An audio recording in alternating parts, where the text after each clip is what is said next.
Hey guys, Loco here with my former player Colin, now playing on Echo Fox. Colin, or Solo, as most people know you as.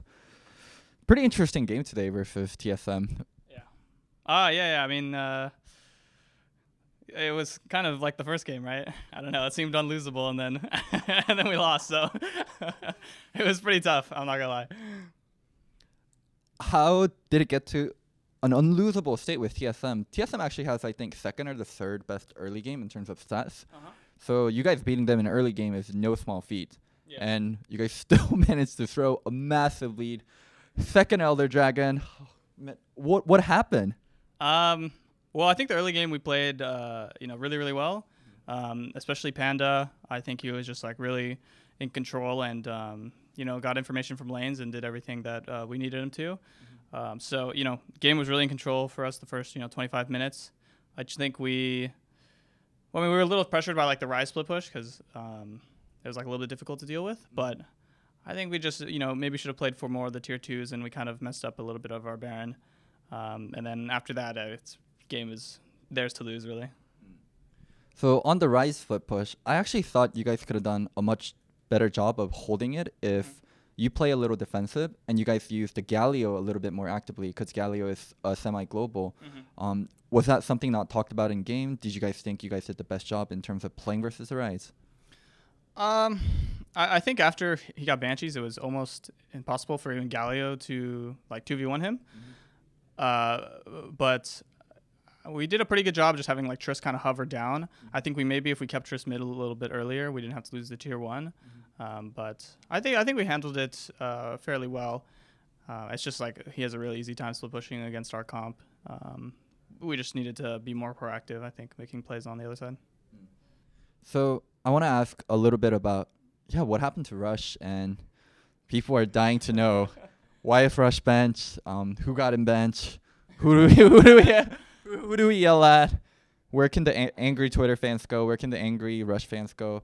Because I actually had a lot of criticism for Rush. I thought he was building wrong items, like rushing Guardian Angels first, not finishing boots, or not finishing second tier boots, not finishing jungle items. A lot of just base things that were wrong. So I wasn't too surprised by it, but I'm also curious, like internally, like how it happened and what going forward it's going to look like. Well, I mean, we had O2 week last week, so I think after that, we're kind of just, Coach Song wanted to, see what we could do to kind of like maybe shake things up or just try and like change things so that we're not just sliding back. So we just decided to try out some people with Academy, and we tried more people than just having Panda sub. And then Song just decided that this was the roster he wanted to run with for this week. So it could have been anything. We could have even seen Lorlo. We could have seen actually Phoenix is doing really well, and I'm not sure who you guys have mid lane, but it could have been any kind of variation. Yeah, I think there was other variations we were trying. So this is just the one that we thought we had the best chance to win with.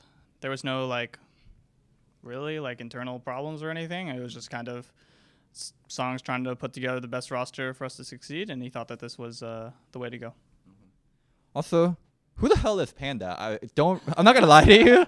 I don't watch Academy. So who the hell is Panda and how good is he? So he did collegiate for I think UCSB.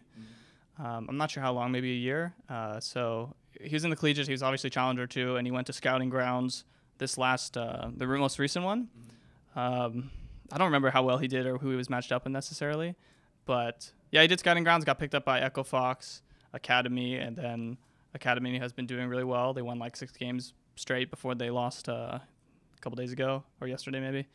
So yeah, I mean he's doing well in Academy, doing well in Eternals. So I think he's impressive young talent, and I mean he played really well on stage today, and I thought he had great comms, and he wasn't like nervous like a lot of players can be in their first time. So I was pretty impressed. Oh, speaking of Panda, what happened in that Baron 50-50 situation? Because I thought you guys were going to get it for sure. Yeah, I think it's hard to say. We were trying to burst it and like keep Sejuani out, right? But we just didn't get enough damage on the Baron to get it low enough, and then he was able to steal. So kind of just unfortunate like coordination problem. So I mean, Barons are like always kind of like toss up when you get to that point. So we just gotta do a better job of making it not 50-50. So there's been a lot of criticism about NA as a region. Yeah. NA RAM. In its entirety, like especially this year, and I do think NA does look bad this year. Do you think people are over criticizing NA, or does NA actually look bad? And if so, why? I don't think NA looks great, but I don't necessarily think it's bad. I think LEC looks like just about on par with maybe, I don't know, G2 is kind of getting a little bit too like ego, but I mean G2 is obviously like kind of the same caliber as TL in my opinion, and then the rest of the teams, yeah, I think are maybe Vitality's like a little bit better than our like second best team, but I think we're out the same type of game quality. So I think compared to EU, it's like pretty similar. I think like Korea and China are a little bit ahead, but I don't think it's like too bad of a mess. I think it's just kind of people have realized that it's much easier to like 5-man mid than it is to try and deal with like sidewave stuff.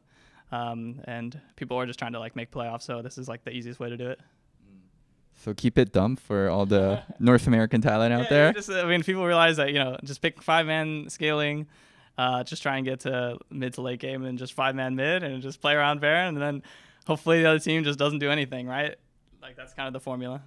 That has been the formula for many years. That was the formula I would say even like 2 to 3 years ago. It's just interesting that it hasn't changed at all. Yeah, well, I think it's just because also, I mean, Riot, I don't think they have like that much. I mean, obviously they make the game, but I think Riot's kind of like slowly, whether intentionally or not, has like pushed the game to make that easier way to play, to make it easier where people can just pick like scaling teamfight comps and they don't have to worry about, sidewave management as much, or they don't have to worry about kind of like the more dynamic parts of macro. I actually want to push you on that because in other regions, right, in LEC, in Korea, people play side lanes a lot more heavily. And even today, TSM played side lane very heavily with Ryze and LeBlanc. Don't you think side lane play is still like a huge part of the game? I mean, you can still do it if you have like a TSM comp where, I mean, if you have like a split pusher versus a champ that can't deal with it, like Ryze Cannon, I mean, at a certain point, Ryze can just hit tower and Cannon can't really walk up where he gets, snare, EQ, and runs away. So yeah, in that case, I mean, you can do nothing. And that, I mean, that's the other thing that, like, I think ARAM is 5 and Ryze has been like the biggest proponents of teams just winning by doing nothing, right? I think, I mean, I'm not trying to shit talk anyone, but like the Optic game, right? Just one with Ryze because Ryze just side lane the whole game and just win the game.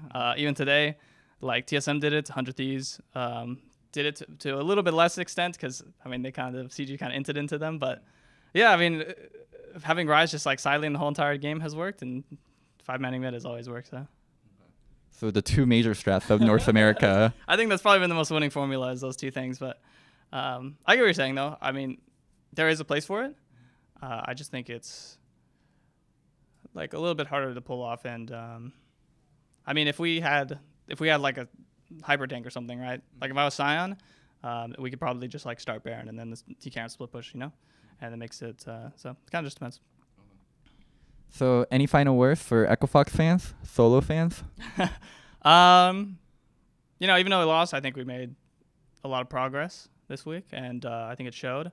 I think we can shore up our, Baron mistakes in late game, but I think the fact that we were able to put together a really solid first 25 is promising, and so we're going to look to do that tomorrow, and hopefully we can get a win. Sunday is the Echofox win day. If you guys enjoyed the interview, don't forget to subscribe. Thank you so much to Low-Key Community for making this interview happen. If you guys want to support them, the link is going to be down in the bio.